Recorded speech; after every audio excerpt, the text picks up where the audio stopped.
गोसोनाय लाना बेरायला नमस्कार नोंहालाय बिनि गोसोना नुबाथाय कमेन्ट खालामहरगार रायहरखा बेखौ गैया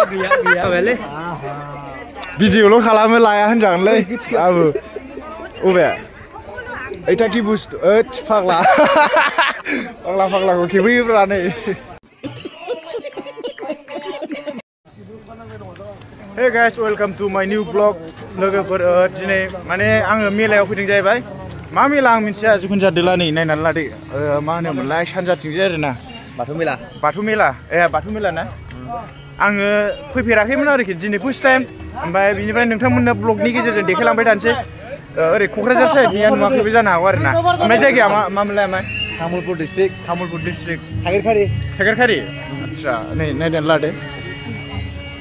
मोदान जोब्बायसो ओमफ्राय मोनसे खोथा लोगोफोर जोंहा नैबे आमायनो क'क्राझारनि हिनजाव नांगौ होनदों सासे कमेन्ट खालामनो सासे जिखुनु जाया नोंथांमोना नायलांबाय थाबानो जाबाय भिडिअखौहाय एसे होनबा माबायदि जायो नोंसिनिथिं इक' जाजोब्बायलै गेटआ बेनो जाहैबाय आच्छा नै खुंगा 11 दिप गोथार बाथौ सान फालिनाय आरोना सिङाव हाबलांसै नैबे मेन केन्डेल जागोनदां मेन केन्डेल ओमफ्राय ओरैथिं सोर सोर फैदों एसे देखायहरना आवायमोन बिमायानो जाखागोनदां ना ओमफ्राय ओरैथिं मानसि सानै दंबावो नैबे मेन स्टेज जाहैबाय मोसाग्रा दावदै खेलायाव फैलायबाय आरोना जोङो दा बिसिना बिदिनो दावदै खेला जोंनिथिंथ' गैया ओमफ्राय नै दावदै खेलायाव फैलायबाय आरोना दावदै खेला र' बेरायग्रोनि र'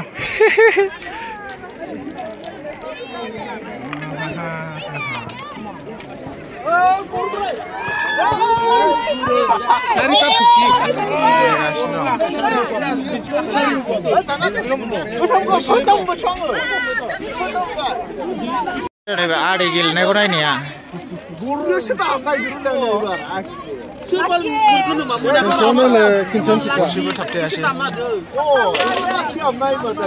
बोरैथिं थांबाना बिस थाखा बिदि सोहरनांगौ आरोना थाबथायासै गरसेबो थाबथायासै ओरैथिं नै दाउ खेला आरोखि ना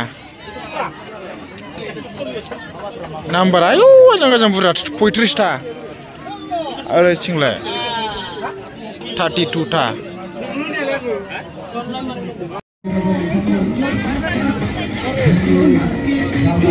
गाइस नै मालाय हिर'निया लाइफ्स मालाय अदालगुरि खाथि नालाय ओरैथिं गासिबो जाग्रा लोंग्रा गोजाजोब आरोना चावमिन मम' सब बायदिसिना ओमफ्राय ओरैथिं आयदाफारि महरै दङ जोंहा गोदान लामा खुंखालायसि बेखेवनाय बे हाबाफारियावनो जोंनि ओमफ्राय नैबे हाबाफारिया गुवारानो आं फैफेराखैमोन दिनै फार्स्ट टाइम बिमायमोनजों बिथांजों लोगोसे जोंनि ओमफ्राय एबारजों खनबेसे जाखो बे मेलाया जाबाय थाखायो बोसोराव खनसे दे ओमफ्राय मा होनोमोनलाय फेब्रुवारिनि 1 थारिखसिम ना आं बांसिन नैबे बिदिखौ साजायनाय नुयो आङो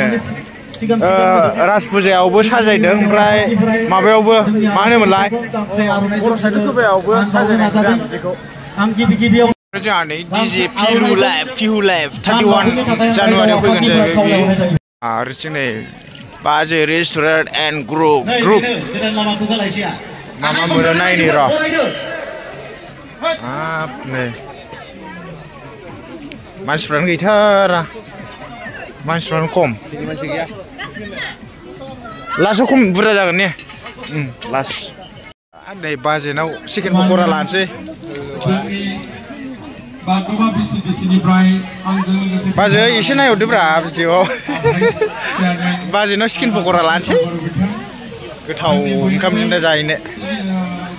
ओमफ्राय ओरैथिं नै फंबायमोन माब्लाबा नुफैबाय बिसोरखौ गोसोनाय लाना बेरायला नमस्कार नोंहालाय बिनि गोसोनाय नुबाथाय कमेन्ट खालामहरगार रायहरगार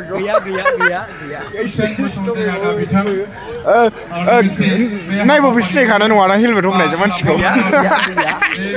ओमफ्राय जोङो दा एक्सप'आव बेरायहैनो नागिरदों एक्सप'आव मा दं नायनि ड्रेसफोरखौ गोसोनाय दङबोला दख'ना बायनानै हरफाजागौमोन सोरनोबा ने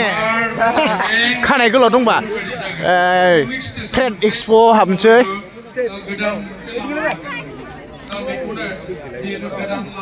दहाय भिडिअ बानायदोंमोन थायाखै भिडिअआनो फाग्लासो माहा सेबखांखो आंबो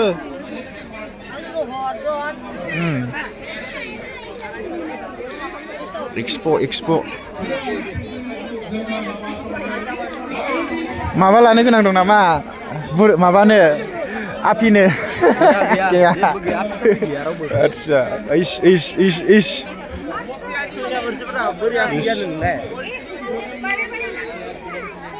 आवरसिमबो दङ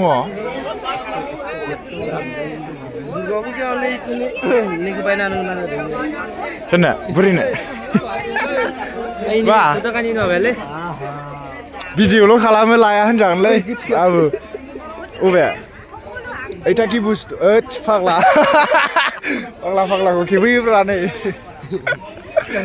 सिख्लाफोरनो नांगौबा ने माबाल' 50 थाखाल' मिथिला जिखुनु जाया माथो हिनजावफोरनि गोजा जोबसै इथिं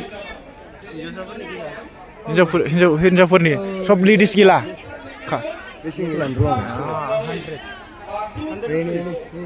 लादोलै हिनजावनो गैयाबो होनो हिनजावनो लानोबो होनो गैया थगायदां बियो जोंनाल' गैया बुजाखासिगोन बिसोर नायल' बेवाइफोरजों नैखौ माबायदि मोनलाय 100-200 अट'रा बाराव लोगोफोर गोजौथिं सिख्लाफोरनि गोजा जोब आरोखि ना सोरनो नांगौ लांफैबानो जाबाय आरोना बरिया जुम खालामजाला सिनायगासिगोन लादो मोनसे लादो बेबिनि ओमफ्राय ओरैथिं बेग टेग 60 PS आव वेडिं गोलाव माबा होजाया जुम खालामजाया हिनजावफोरनि गोजा जोबसै बास हिनजावफ्रासो बांसिन जाबाय नालाय ओंखायनो हिनजावफोरनि गोजा जोब आरो थिंलाय मा दं এই পুতলাবোৰ যিকোনো দোকানত কিনিব গ'লে 150ৰ পৰা 180 টকা লাগিব কিন্তু ৰাইজ আজি কলিকতাৰ কোম্পানীৰ প্ৰচাৰৰ কাৰণে गोजा लोंनो अबे बै गिलासा गिलास गोजा जोबसो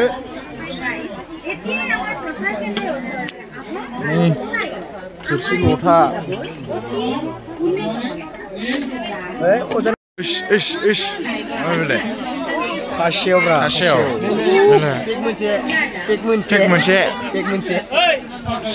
उन्दुनायनि सिगां खनसे ग्रद लोंनाया बरिया जाबाय बियो होनबा लोंदो बास उन्दुदो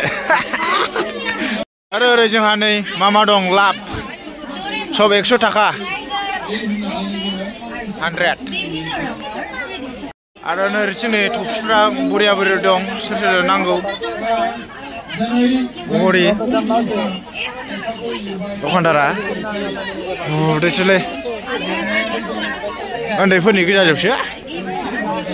एक्सप'आ बेखिनियानो आरोना रायजोफोर आरो हरसिं दंबावोमोन एक्सप'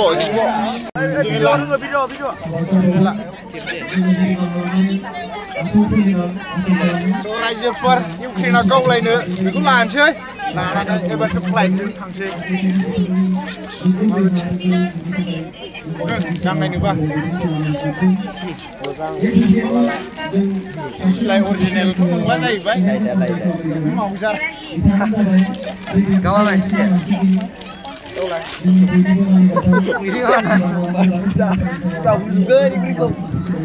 इउक्रेन रासियायाव गावलायनोसै रासियायाव लाइटआ आलदा जादोंब्रा लाइटआ पावार बोरैबा हमदों केमेराया नांला दे जाबाय या जाबायबो र' दा बन्द'दा खालामथ'ब्रा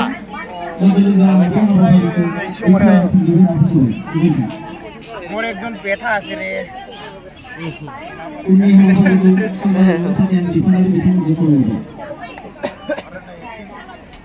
ओरै लाबो एथ' गोजानाव खेबबाय केमेरा वाव मोजां मोनना बरियामोन माबासो आखाइ हाबसो ओइ गस्लायानो गोलैलायबाय अब्ला गोलैबाय दखानदारा रायसिगोनसो जाबायलै मालाखो बा बिल्डिं आच्छा माजों बानायनाय बे औवाजों ना औवा ओमफ्राय ओरै गोजौना दंफां माने इथिं नाय चाइनानि माल गोजा नामाब्रा चाइनानि माल गोजा साजायना लानोबा मोजां जागोन आरो न'आव माबेलाय दा बोखालाबाय दखानदारफ्रा बायथिं मा दं माबेलाय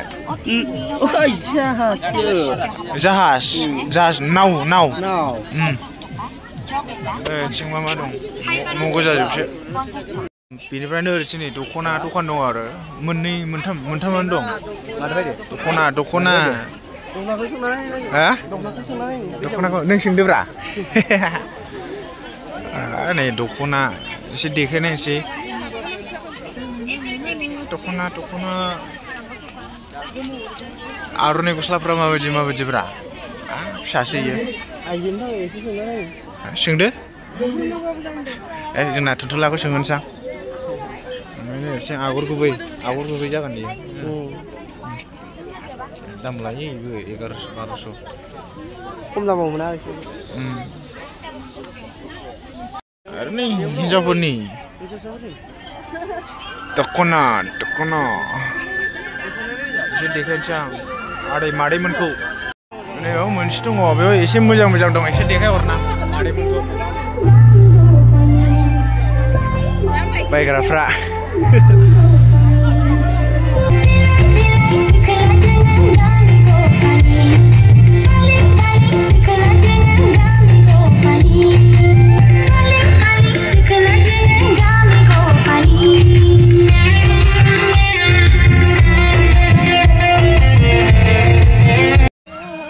लोगोफोरा आं दायो थांसिगोन नैबे बिथांमोनजों दसे बेरायदोंमोन ओमफ्राय माखासेया थांग्रोबाय बिसोरखौ नेनो नांगौ मालाय नै सिख्लाफ्रा फटक लागासिनो लाफाजागौमोन सिख्लाफोरजों थुनथुला